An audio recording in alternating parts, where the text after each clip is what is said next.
Assalamu alaykum. Dünyanın her qaysı əllərdə yaşayotqan Şərq Türkistonluq əziz qarindaşlar.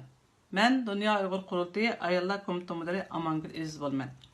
Dünya Uyğur Qurultayı buluş sübtimiz bilan bir avaz bir qadam hareketi tərəfindən yaqında elan qılınğan 2019 yılı 3-cü ayının 15-ci günü bütün dünya miqyasında Komünist Xitay hakimiyyətinin Şərq Türkistan xalq üstüdən yürgüzətqan cinayi qılmışlarını paç qılınğan fotosurat ko'rgazmalarini etish haqidagi chaqirig'ini bütün kuchimiz bilan qo'llab quvvatlaydiganligimizni va bu chaqiriqqa qizg'in ovoz qo'shadiganligimizni bildiramiz.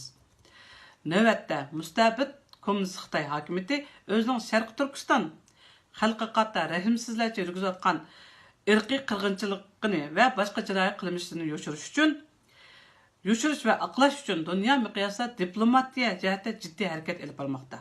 Mushundaq jiddiy harakat olib bormoqda. Mushundaq bir vaziyatda bir ovoz bir qadam harakat tarafidan butun dunyo miqyosida o'xshash bir vaqtda birdek holda Xitoyning jinoiy qilmishlari pash qilingan rasm ko'rgazmasini uyushtirishi Xitoyning diplomatik hujumlarni barbod qilish va xalqaro jamoatchilikning texnik keng qo'llab hissdoshligini qo'lga keltirishda intayin muhim ahamiyatga ega. Shuning uchun biz dunyoning har qaysi ellarda faoliyat olib berayotgan bütün tashkilotlarimizni, siyosiy faoliyatchilarimizni va xalqimizni bir ovoz bir qadam harakatining chaqirig'iga qizg'inlik bilan aktiv ovoz qo'shishga va bu harakatlarni moddiy, ma'naviy jihatdan bütün kuchi bilan qo'llab-quvvatlashiga chaqiriq qilamiz.